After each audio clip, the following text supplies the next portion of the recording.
Welcome to OSEF, the first of our, what we hope is a long series of entrepreneurship activities here under this OSEF brand, which is the Oxford Saïd Entrepreneurship Forum.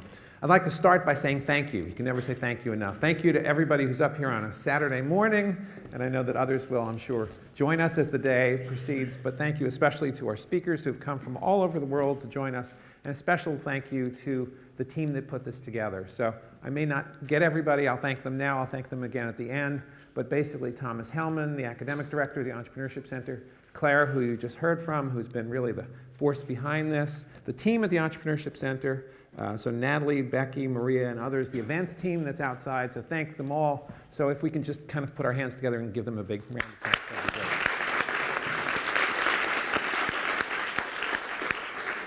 So to get started, I think there are three questions that we have to answer, and then an action item. So the first question is, why entrepreneurship? Why now? Why here? And what are you doing about that? So I'll just take a few minutes and talk about those three questions. Why entrepreneurship? Why now? Why here? And so what? So why entrepreneurship? Entrepreneurship's been part of business forever. Although we haven't always identified it as prominently in business school curricula, or in schools for that matter. But why is entrepreneurship so important? Well, you'll hear from other people perhaps, but the statistics are pretty overwhelming that entrepreneurial firms, especially fast-growing entrepreneurial firms, have created many of the jobs in developed economies, and in developing economies as well. So it's an engine of economic growth. It changes the way that we live. So if you think about the way that you live on a day-to-day basis with the electronic devices that you have and the apps that are on them and other sorts of things, or even things that we take for granted right now, they're really the product of entrepreneurs. Whether it's the Wright brothers back in turn of another century, or the work that goes into creating Google or whatever, they change the way that we live. They also lead to satisfying lives. Hard, but satisfying lives. So my dad was an entrepreneur, although I never in my life heard him use that term, so I have no idea if he knew what that meant. So strongly that when I told him that I got tenure at a place called Harvard, after he said, that's great, he said, but do you like working for other people? So entrepreneurship is a kind of a way of life. It's a way to create things and to express yourself. So it produces jobs, it changes the way that we live, and it creates meaning for people in their lives. So why now? So Phil Libin, who's about to come up, has been quoted as saying in a rather expansive way that this is the best time in the history of the universe. I think I got that right. In the history of the universe to start stuff, which is a very strong statement. So on the quiz time of the program, we'll have to ask Phil, in the universe, where's the data on that one? But he's right. So if you think about it, about the span that a business has to cover in order to be successful, the world that you face is very different than the world that I faced as an MBA or the world that my dad faced 50 years before that. Your ability to distribute products has changed because there are distribution channels that exist today that just did not exist 30 years ago, 80 years ago. Your ability to start businesses, the capital required to start businesses, changed dramatically. For example, Amazon Cloud Computing. You can do all sorts of things and just rent a little piece of the cloud in order to make your businesses work. Literally, you can do the thing in the garage, as opposed to thinking about something that needs massive amounts of capital. And there's a mindset difference, and the mindset difference is pronounced. When I was an MBA in the early 1980s, one or two of my classmates went off to become entrepreneurs. I tried to found something at the time. I failed miserably, which was a great learning experience.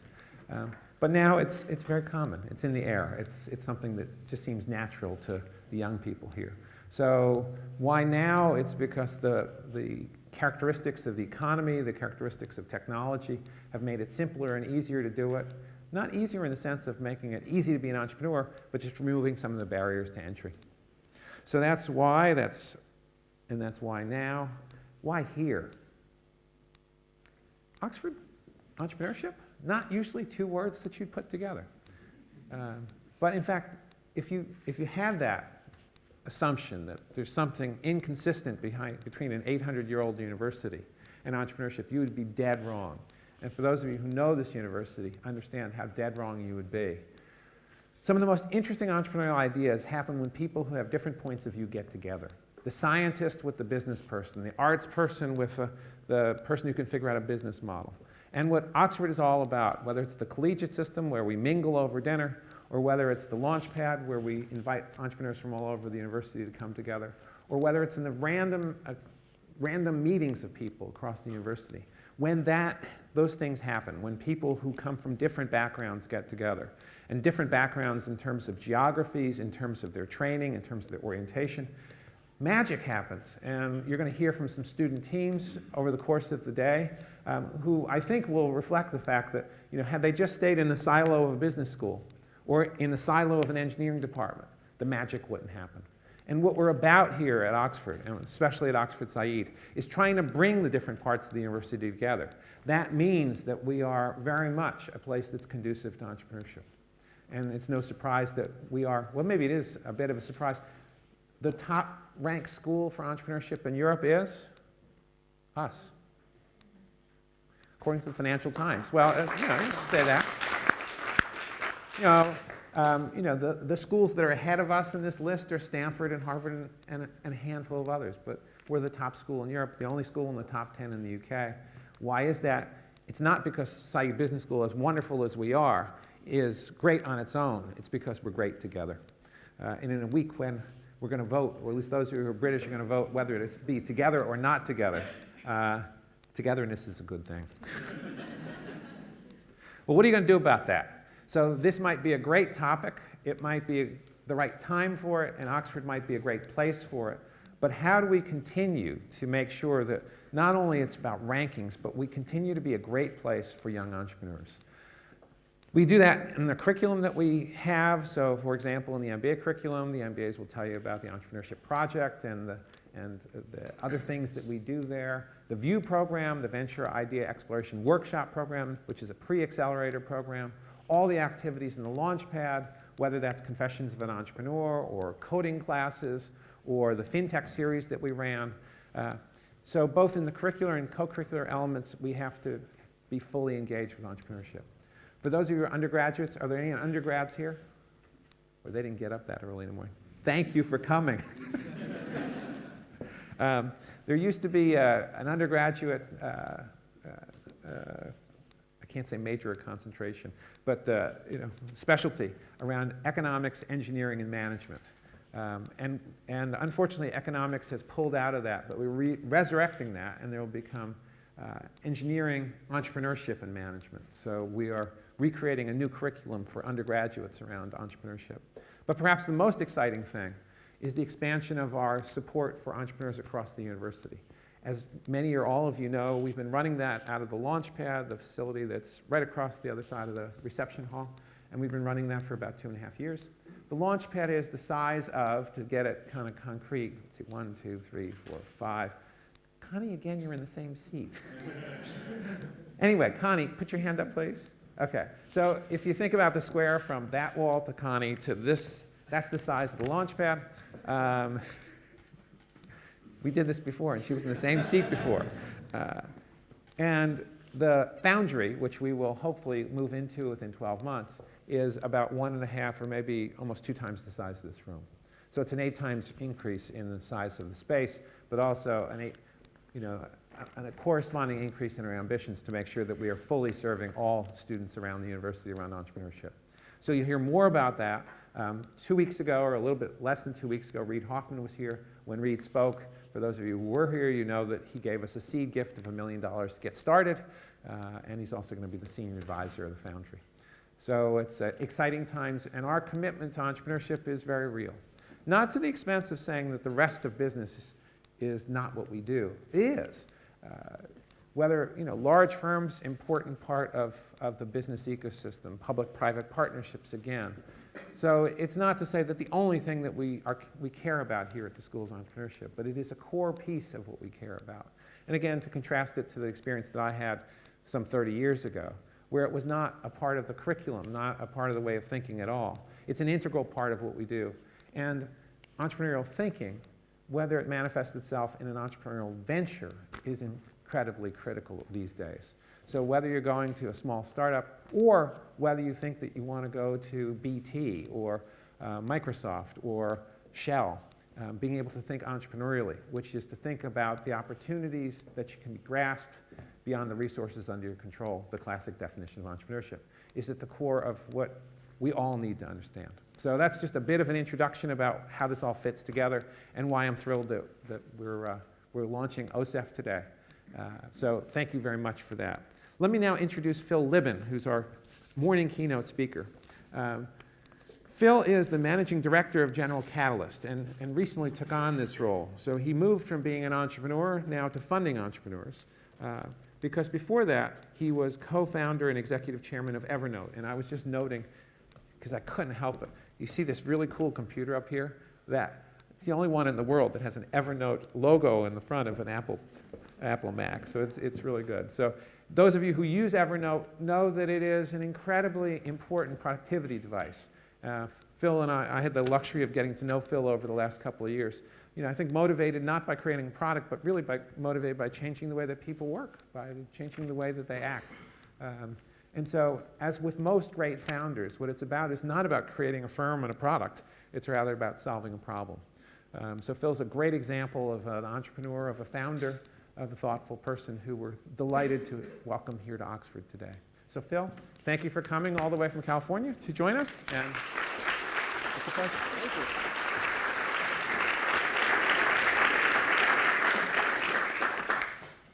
Thank you, Peter. Really great to be back at Oxford. I always love coming here. When you invited me to come and give this talk, I thought, great, yeah, I'm happy to come by and chat about kind of my new life, what I'm working on, what I'm interested in, what the transition from being an entrepreneur to being an investor is like. And then I was told, well, you need a title for this talk. And I said, well, how about, random crap I'm interested in. I said, no, I need to come up with something else. So I thought, all right, let's call it the Optimism of Hard Times. That seems appropriately vague and cheerful. So I went with that, but I had a moment of panic yesterday because I looked at my calendar and I saw this event on my calendar, and my calendar entry said, keynote address, the Optimism of Hard Times at the Nelson Mandela Lecture Hall. And I thought, now I feel foolish because I'm not talking about those kind of hard times. I'm not talking about like Nelson Mandela quality hard times. I'm talking about Silicon Valley hard times. I'm talking about like, I can't immediately get $20 million for my on-demand pet therapy business plan hard times. I'm joking, of course, you can still get $20 million. In fact, probably from me. But I have, as Peter said, recently made the transition from running a company to working with other entrepreneurs and funding things. And I get asked a lot why I made this transition. Mostly by people who've known me in my past life. Every time I see someone who I haven't seen in a while, they say, hey, so like, what were you thinking?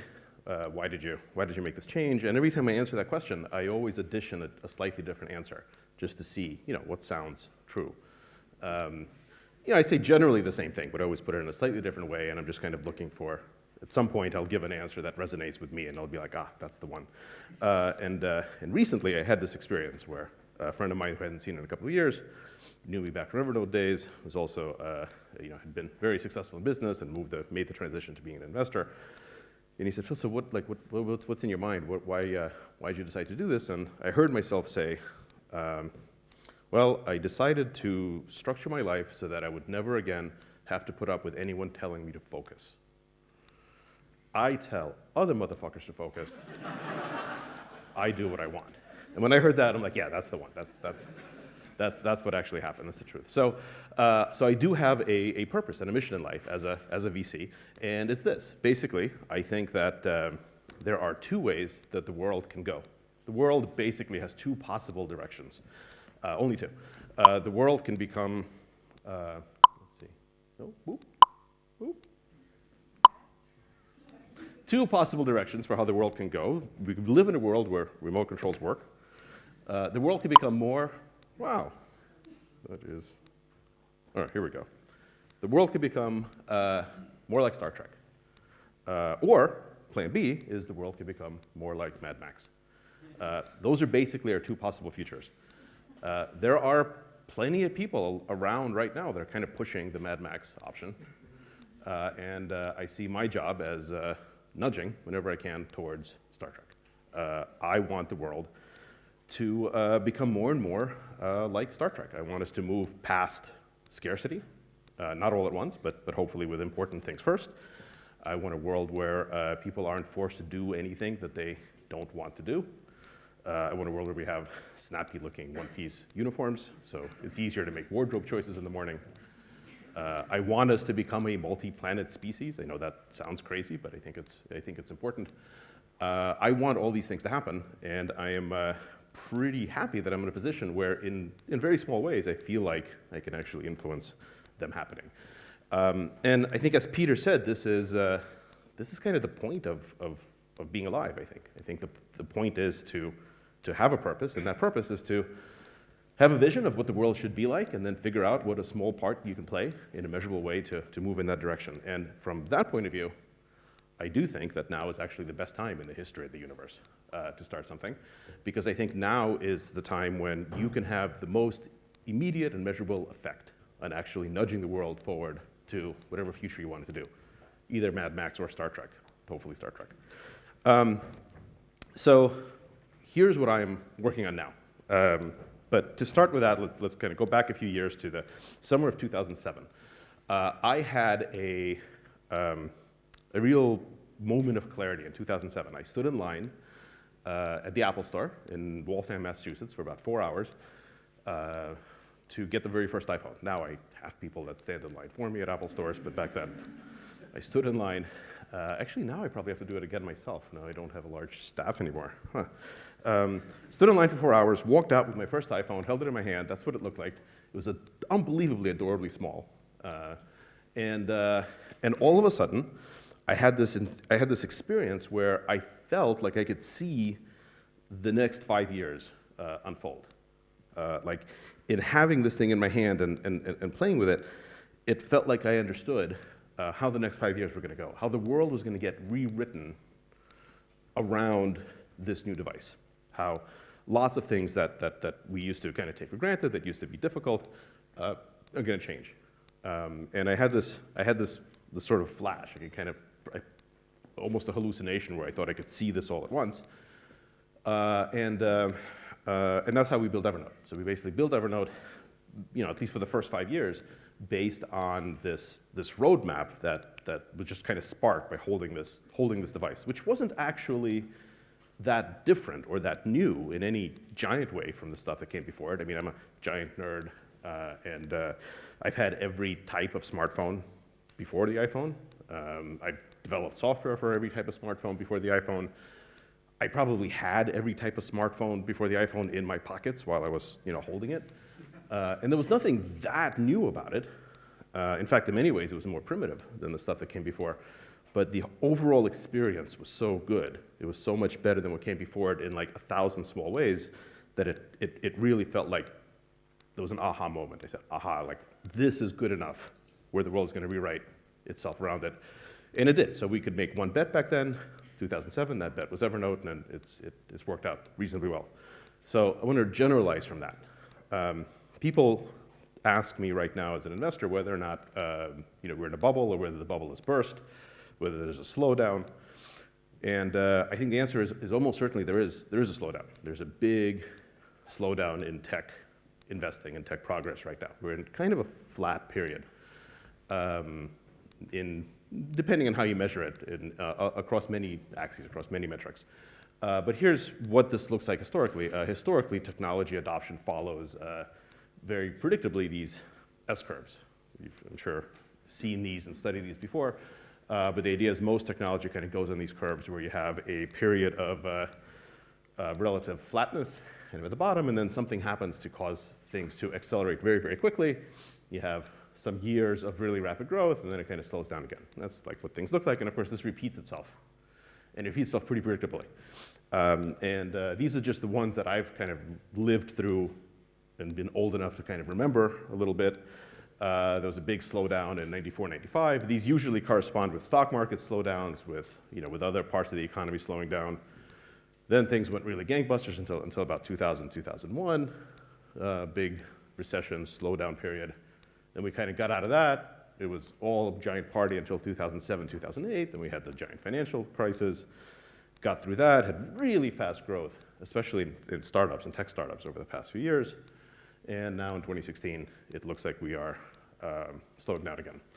But the interesting thing is, when you actually look at when are the fundamentally important new companies created, they tend to be created right at or around these slow periods. When things are tough is actually the best time to make something new. In sort of the 94, 95 timeframe, we had Amazon and Yahoo were founded. Really the first kind of mainstream consumer internet companies. And that powered, that whole set of technologies powered growth for 5 or 6 years. And then September 11th happened, big slowdown. But Google was founded, I think, in 1998, really kind of got going around 99, 2000.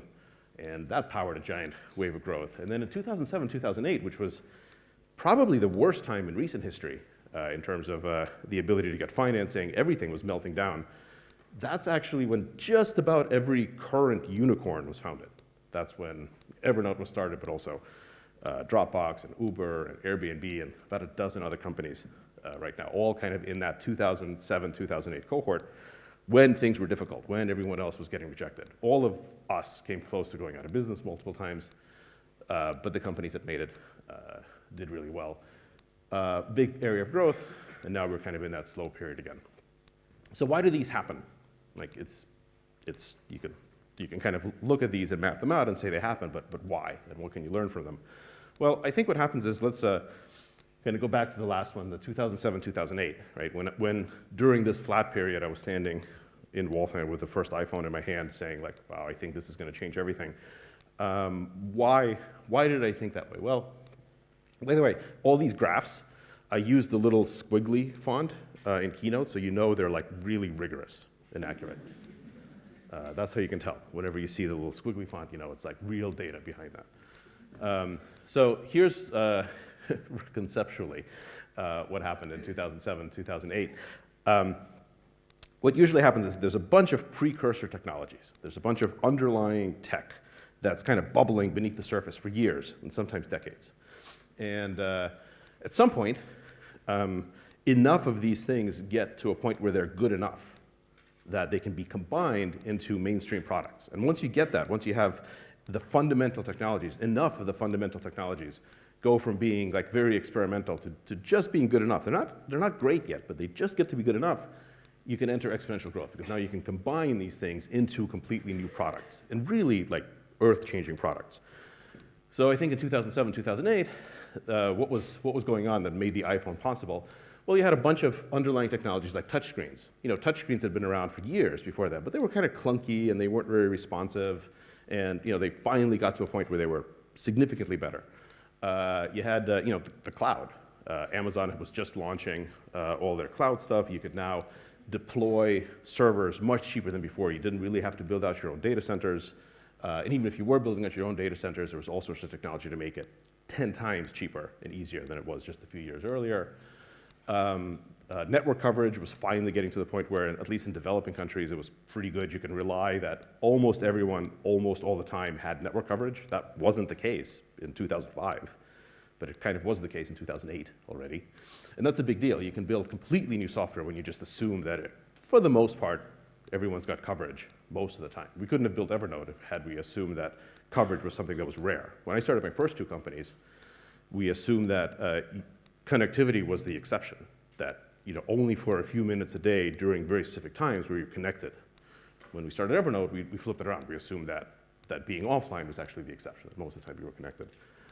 And then there was a bunch of other things. Some of them we kind of take for granted, like app deployment. Got to the point where it was just good enough in 2007, 2008.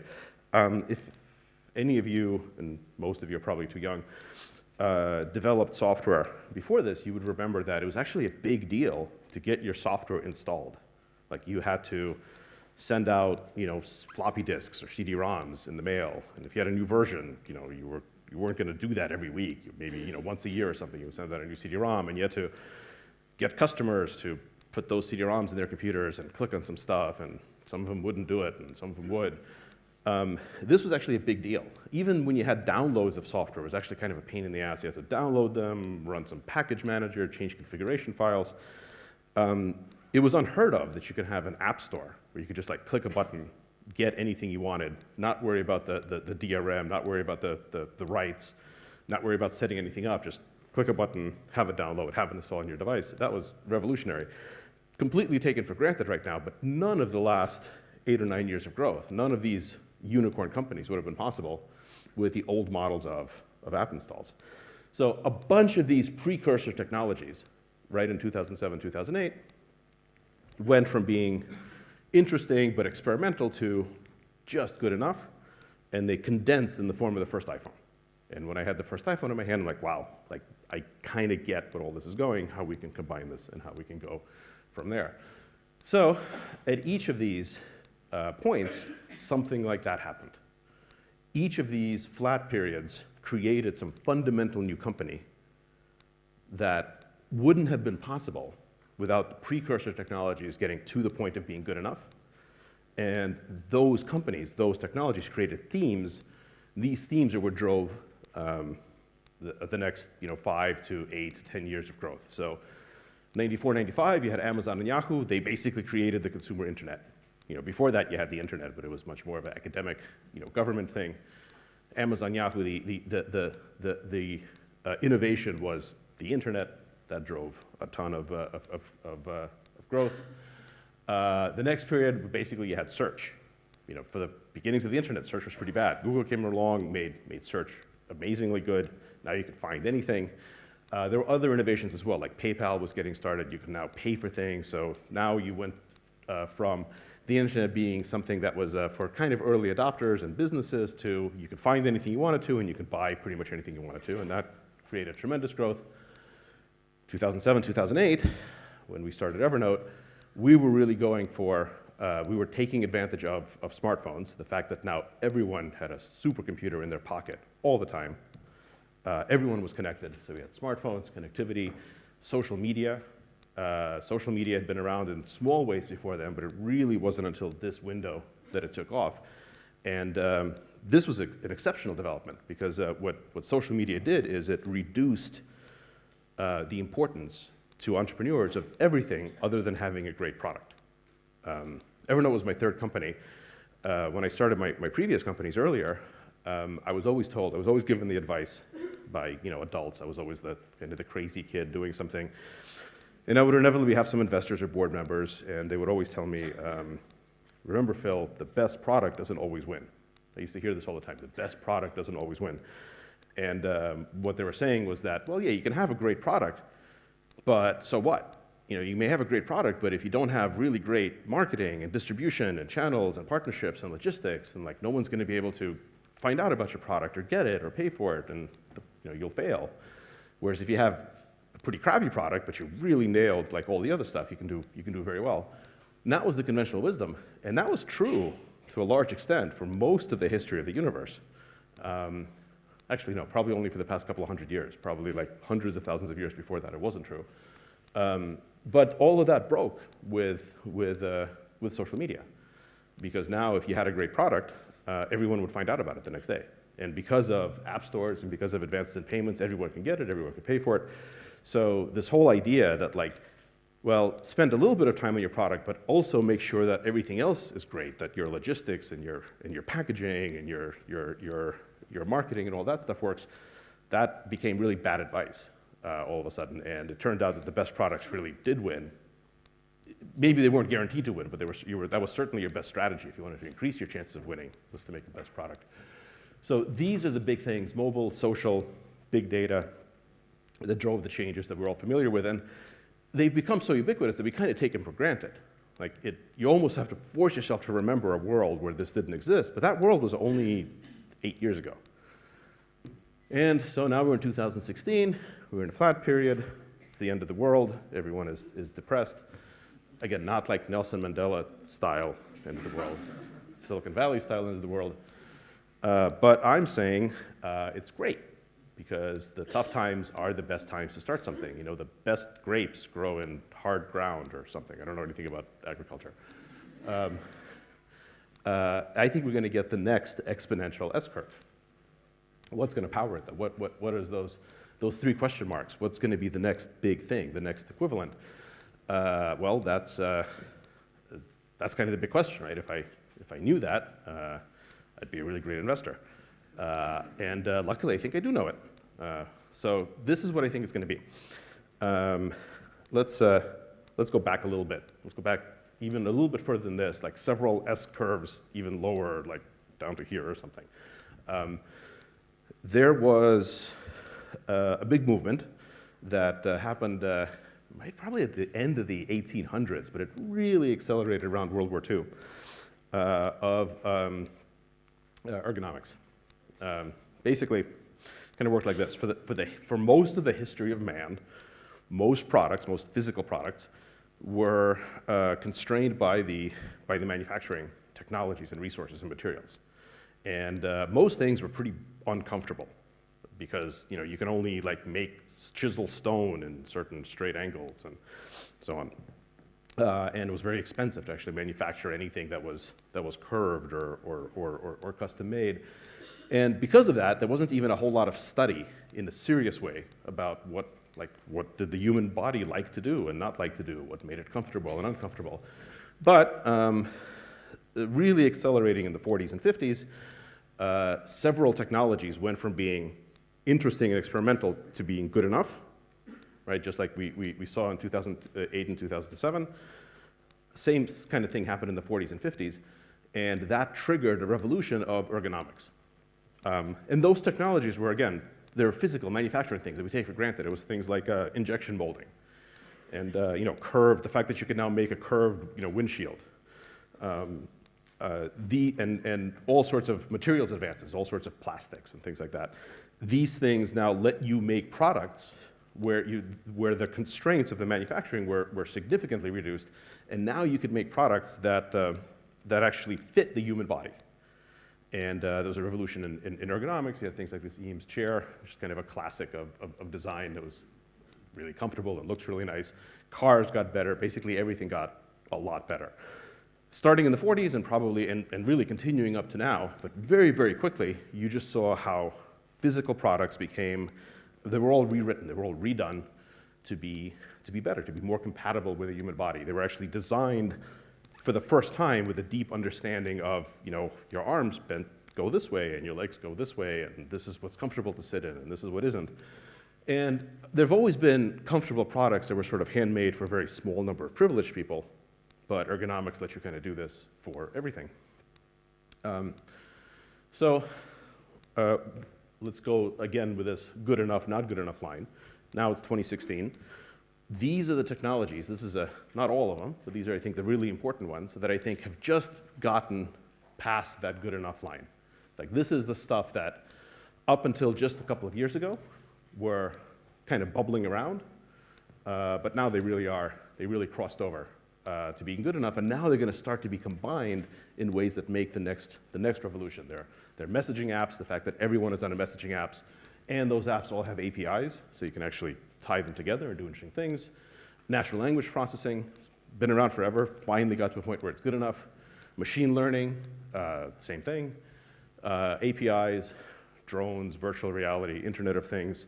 These are the things that have kind of advanced to the point where even though they've been around for a while, now they're out of the research institutions and the labs, and you can actually make something useful out of them. And I think these things are going to combine to make the next generation of ergonomics. But instead of physical ergonomics, I think what's going to drive the next change, really the next several S-curves over the next few decades, is going to be cognitive ergonomics. We are going to change just about every single product in the world to make it fit naturally into the human brain.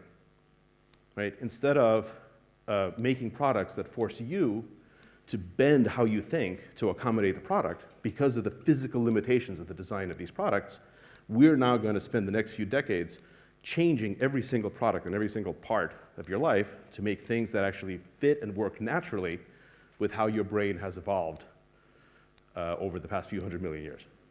Because now that's possible. Because just like starting in the 40s and 50s, you can now make mass-produced chairs and automobiles, and forks and plates that were actually designed with the human body in mind, we could now make software and apps and services and forms and governments that are designed with how your brain actually works. Instead of forcing you to bend your brain around them, they will fold neatly into your brain. And this is a big deal, because I think every S-curve is powered by something that reduces friction, something that makes technology easier and more accessible. You know, we had this saying at Evernote that every time we can make our product 10% easier to use, we get 10x more users, right? Every 10% improvement in usability resulted in 10x users. I completely made those numbers up. There's like nothing backing it up, but it just sounds really good. And it definitely, it's like the right thing to tell the designers. It really makes them feel important. So it's a good stat to remember. I think the same kind of thing is happening now around these technologies and around cognitive ergonomics.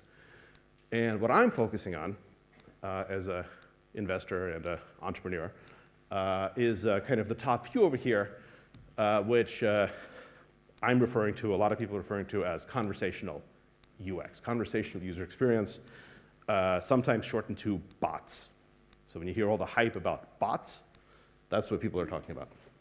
Basically, the combination of technologies that now will let us make products that are much more conversational. Conversational as opposed to what? Conversational as opposed to static. So let me kind of make the comparison this way. When you use a existing paradigm product like Evernote, it has a static UI, which means that somebody, in Evernote's case, probably me, made some arbitrary decisions about where things are. Like, okay, you have to click on this tab over here, and then scroll to the bottom and push the little hamburger button and then swipe left, and that does something, right? Some designer has made these decisions about how you're supposed to interact with a product in a static way, and you're expected to intuit them or to learn them and then remember them. And the ones that are well designed aren't so bad, but they're all a little bit different, and most of them aren't very well designed. And there's a huge tax because you have to bend your brain around how these arbitrary decisions are made. And whereas a conversational UX is different. You don't have to learn how to use the product, you just use it by having an adaptive conversation. So as you talk to it, either with voice or with typing or whatever else, the product figures out what you want. You can jump into any place. You don't have to go through like hierarchical systems. You have kind of random access to everything. It explains itself to you in the process of you using it. You get a interaction modality that's really tailored to what you want to do instead of the other way around. There's an interesting thing that happens. There's an interesting early indicator, I think, leading indicator of when technologies are going to start to go mainstream, which is when a segment is just about to go mainstream, the limiting factor shifts from the technology to the design. And I think that's where we're at right now with these bots, with these conversational UIs. Take this, so the classic Dieter Rams radio as an example. Oh, you guys know what a radio is? I was told that kids don't know what radios are anymore. It's a way to like listen to MP3 files wirelessly. Been around for a while. Radios were around way before this. This is from the, I think, late 50s.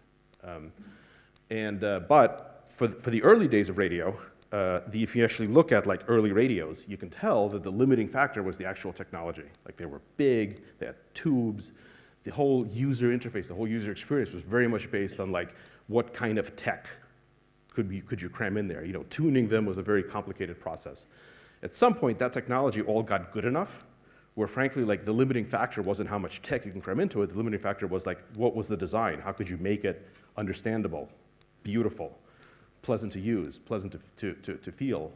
Remember, when I say design, I don't mean how something looks. I mean how something works. The limiting factor became design, and so you had amazing designs like this, which again, in hindsight, look obvious, but revolutionary at the time. And the well-designed products wound up outselling, really creating categories, outselling everything else. And I think that's how you know that an industry has the potential to become mainstream is when you start seeing design become the limiting factor. That's where we are now with artificial intelligence, with bots, with conversational interfaces. They've been around forever. Most of them are kind of awkward and ugly. I don't necessarily mean ugly in a physical way, although that too. I mean just clunky and awkward and ugly in the experience of using them. And now really smart people are really for the first time taking it very seriously to have great experience design of these things, which means I think it's going to go mainstream. So I'm working on bots, on AI, and there's a lot of them. There's, people use them in a lot of interchangeable ways, so I just want to spend just a couple of minutes on specifically how I categorize them and the stuff that's interesting to me, which doesn't mean it's the only interesting stuff out there. Take two axes where the vertical axis goes from general to specific. So this is for conversational agents, for bots that you can chat with, either voice or text. On the general side, you can talk to it about anything, whereas on the specific side, like it only does one thing. It moves butter. It does one particular thing.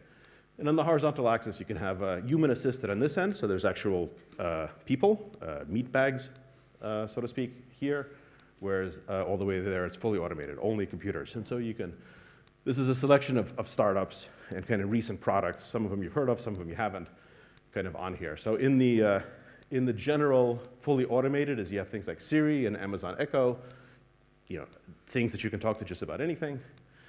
The general human assisted are all of the various concierge services, Facebook M, Operator, Go Butler, and so on.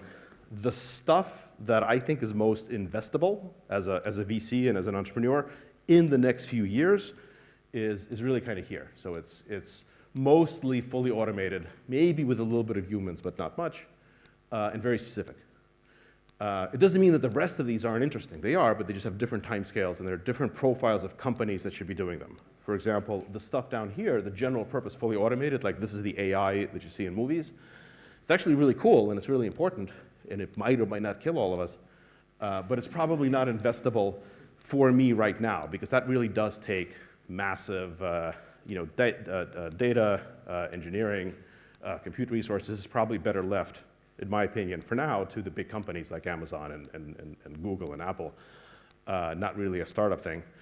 And one way that I think about this is what I previously said about design. I think if you have a very specific application, the design becomes more important than technology. Whereas down here, it's still so hard technically that the real work is still the technology, it's still the algorithms, it's still the lab coat wearing PhDs. Up here, on specific things, you can actually make a beautiful experience. It's really much more of a design challenge. I think it's more investable, more the kinds of things that could be built by a relatively small team. And then on the human-assisted to fully automated route, well, it's easy. I mean, there's a bunch of stuff that's human-assisted, but I just don't like people. So, just personal aesthetic preference. I just want to deal with robots, so they're up here. The other way to think about that that's somewhat less misanthropic is there's this misconception that an AI is supposed to seem human, and I think it's silly. For one reason is it assumes that the height of perfection, the best possible experience you can get is talking to a human, but that's not a very good experience. I want something that's ridiculously better. I want computers and AI doing specific things much better than people can. So I'm really not interested in things that sort of slowly approach human quality. I'm interested in things that start well above human quality and then exponate up from there. So that's why my focus is on this quadrant.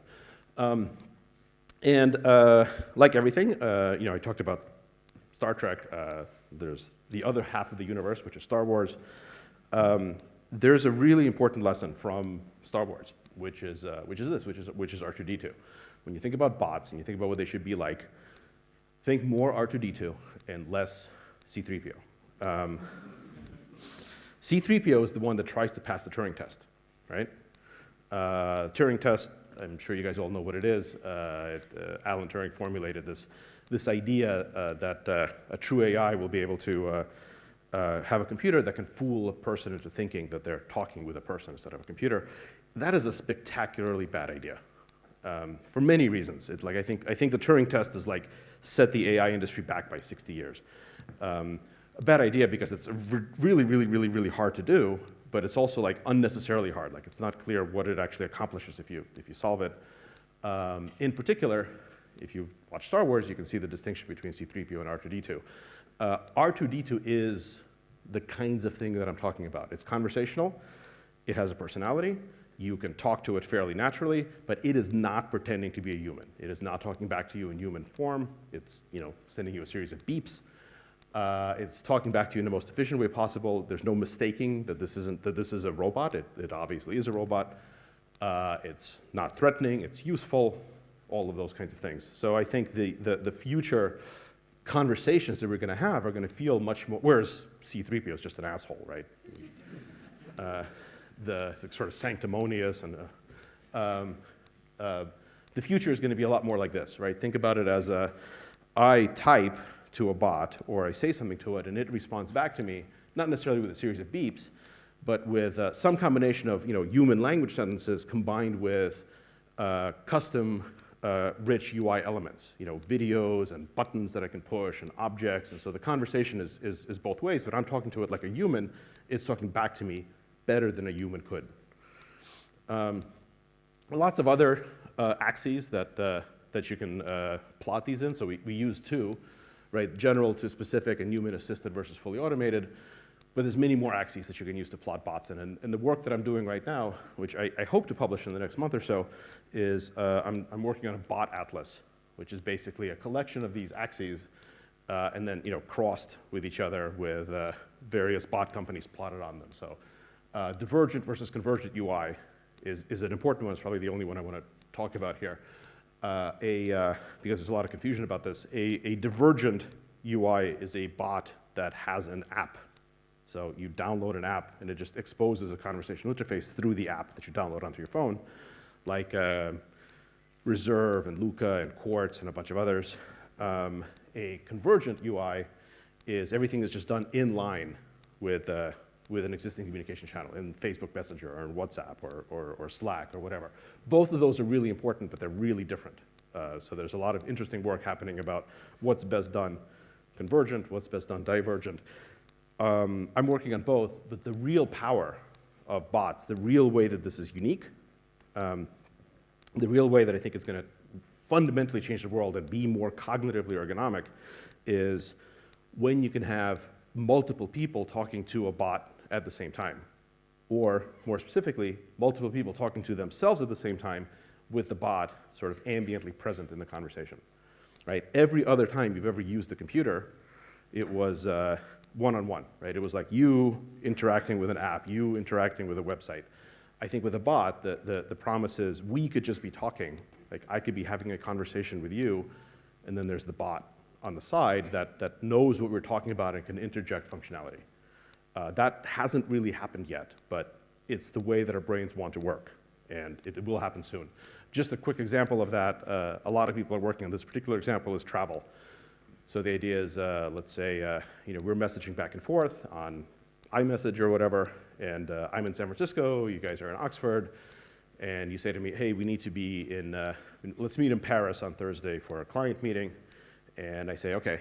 And a bot sees that we're talking about going to Paris, and immediately, right in line with my text, I see a message from the bot saying, oh, here's some options for a flight to Paris. It knows that I'm in San Francisco. It gives me options right there.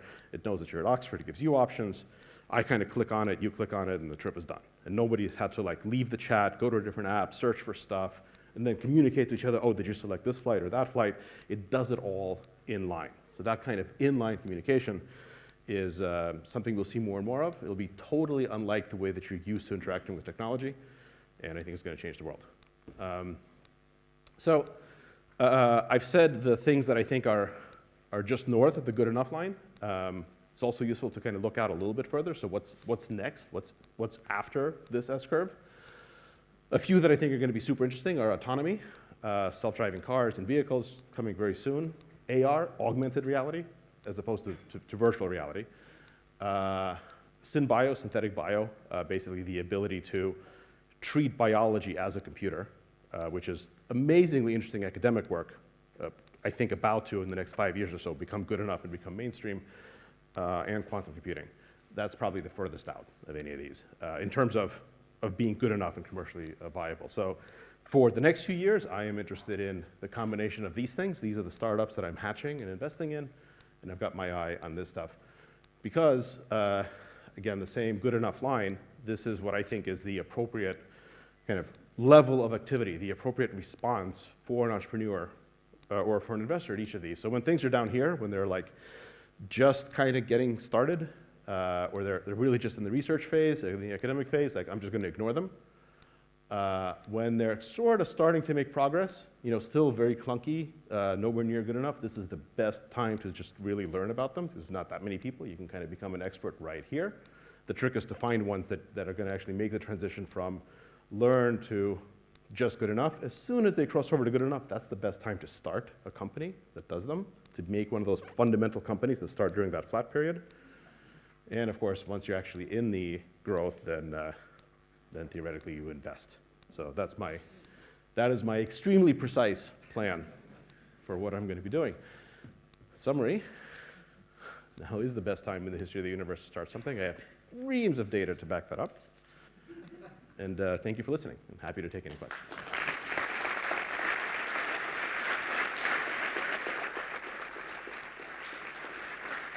Thank you for your talk. Thank I just you. wanted to know your opinion. I'm really interested in AR and VR, and I wanted to know what you thought was going to be the most impactful and then widespread use of them, and when they'll be making their way into our homes and daily lives. Sure. So AR and VR. So just quickly for those that don't know, so VR is virtual reality. Usually that means a fully immersive experience. So you're putting something on over your face. It obscures your normal view, and you can just be immersed into some sort of a fully virtual world. Whereas augmented reality, AR, is more like you're wearing glasses or something that you can see through, and the information is being overlaid with the real world. So you're combining reality, actual reality, and virtual reality, so it's augmented. And those two things are completely different, I think. Like they seem that they're kind of the same, but they're really not. They're only the same because you're strapping something to your face. But they're different in just about every other way. VR is much closer to being good enough. I've been, as I've said many times before, a giant nerd. I've been strapping things to my face forever. And it was not a great experience most of the time, up until very recently. So I've tried every type of VR program going back, every type of VR system, probably for the past 15 years. They always make me vomit. But this year, I've gone like 40, 50 minutes with, in between vomiting with a new VR system. So that I think is like something that I could do for 45 minutes without throwing up, like that's good enough. And I think they've actually at that level right now. So the new Oculus is actually really impressive. The Gear VR is very impressive. Even the cardboard, I don't know if any of you guys played with, if you haven't, just like get one of those $2 cardboard, Google Cardboard things and stick your phone in just to play around. That will make you sick sooner. But the new stuff is actually good enough where I think right now it's ready to go mainstream, but only for entertainment. So I think you're going to see VR for games and for entertainment, for sports, that kind of stuff. I think this holiday season, this Christmas, some of the VR equipment, like the PlayStation 1, the new Oculus, the Thrive, they're going to become pretty hot gift items, which means that the real content is probably going to come next year. So like we're investing in VR right now. We have some companies doing it. I think it's good for entertainment. I don't really buy VR for industrial or business uses because, not VR, just because there's not that many times like in a commercial setting where you want to put something on your face that obscures your vision for everything else. Like it just doesn't happen that often. Like when you think about like a day in your life, like navigating through your office or whatever you do, like when exactly are you going to be like, okay, now I'm just going to like not see anything. There's going to be some, there's probably some academic uses. So like, there's probably something about, protein folding or something. But those are like really niche cases. So I think it's going to be entertainment. There's a big problem even on the entertainment side for VR, which I can't quite figure out myself, which is this. So I play a ton of video games. I watch a lot of movies. On a desktop or couch environment, those have very long session lengths, but you don't do them very frequently. So like I'll be on my PlayStation for a couple of hours at a time, but not that often, right? Or I'll watch a movie on my couch for 2 hours, but I only do that a couple of times a week. So long periods of time infrequently. On mobile, it's the opposite. right? So on mobile, I can play a game, for 2 minutes at a time, but I can do it 20 times a day. So very short, but very frequent. With VR, it's kind of the worst of both worlds right now. They are short session times because, again, the vomiting, but also because, you can't see anything else. It's not convenient enough. Like, you can't just take it out of your pocket and use it. And it's very infrequent. So from that point of view, like, if you combine the session length of a phone with the frequency of like a console, that's not a good combination. So I'm not sure, like, I'm waiting for titles to break that. I know, I'm confident that it's going to be mainstream in the next 1 or 2 years, just because it's such a great experience. I'm not confident about how important it's going to be in entertainment overall, and I'm waiting to see whether or not, like, what's going to break. Is it going to be, can we actually get long session lengths, or can we get frequent use, or can we get both? And I just don't know yet. For AR, for augmented reality, I think it's much further out. That's not a 1 or 2 year thing. That's not going to get good enough, I think, probably for more like 3 to 5 years. And I do think there's a lot of business applications of those. And I think the business applications will come first, because you'll be more willing to wear like really stupid looking things on your face in a work capacity than you would at home. So I'm kind of expecting that to be, I'm expecting AR to be enterprise first. And I am interested in it. So we're looking at some investments now. Sorry for the very long answer. No, thank you. Yeah. I can't really see, so can you? Yes, thank you very much for a really insightful presentation. It was very illuminating. Thank you. I just wanted to ask you a question about 5G. When do you think that might be good enough to go? I don't know. It's a good question. I'm not sure. I think every major, like every 10x improvement in accessibility and amount of mobile broadband has like brought about like a huge new generation of new technology, of new apps. But I'm not sure. I just haven't followed it closely enough to know how close it is. Usually these things happen, once every 8 to 10 years. It's probably been about 5 to 8 years since the last one, so it seems like we're due, but I'm not an expert in that field, so I wouldn't want to. I know it seems ridiculous that I wouldn't speculate on something I'm not an expert in, but I really don't know much about it. Please, yeah. Thanks. Hi, I kind of love your conversation in UX, by the way. I find it quite cool. Thank you. But if you recall back a few years ago, Google did the same thing with the email service where people complain about the ads related to it. I have no problem with it. People complained about what? The ads related to the email. Uh-huh. So what do you think people would respond in terms of this new UX that you're aiming to do?